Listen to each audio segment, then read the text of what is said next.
Hello all. In the past few videos, we had looked into some of the key activities that a business analyst will be required to do in the project delivery phase of an IT project. We had also discussed why these activities are important and some of the skills that may be required to perform each of these activities.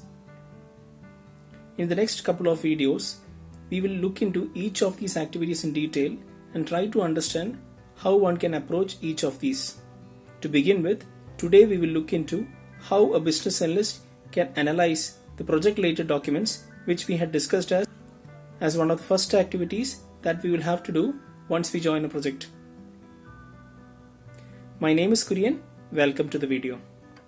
For the purpose of explanation, let us take the same example which we discussed in one of the previous videos, where we are trying to implement a new CRM system in order to recover a company from declining profits. Now, in order to understand how we need to approach the analysis of project-related documents, let us take a step back and try to understand what our end goal was as a business analyst. As we discussed in the previous video, our end goal is to identify the granular requirements for the software to be developed. Now, let's see in which stage we are in currently. When a business analyst joins a project, he or she will probably only be knowing a one-line description about the project. So, in order to proceed further, the first thing that we need to ask for is a project overview document. The project overview document will most likely contain three main things. 1. The purpose or business objective of the project. Second, the key stakeholders and their roles in the project. And third, the tentative timelines.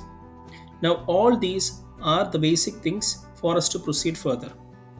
For example, unless we know what is the purpose and business objective of a project, we will not be clear in which direction we need to proceed with our analysis.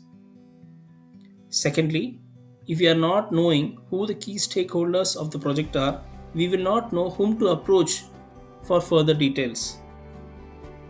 And finally, if we do not know what the tentative timelines are, we will not be able to highlight if in case we find that there is a slippage to these as part of our analysis. While all these details are good, we have still a long way to go to understand the granular level requirements for the software to be developed. So the next step will be to understand the technical details. That is, ask for the technical documents to the relevant stakeholders, like the as-is architecture, the proposed to-be architecture if something is available, and the documents detailing the capabilities of the new CRM system in our example. Once we get all these documents, now comes the main part, which is to analyze these. We will need to analyze the architecture and try to understand what are the various systems involved, what is the data exchanged between the existing CRM system and each of these systems, why is this exchange required and how does it take place, what are the key differences between the as-is and the to-be architecture, and are there any gaps between the capabilities of the new CRM system when compared to the existing system. Once we do this kind of analysis, we will have a list of questions which will make us ready and set a strong base in order to proceed with further requirement solicitation with the stakeholders, which we will be discussing in detail in the next video. I hope this video has been helpful to you. Please do let me know your feedback in the comment section. Thanks for watching.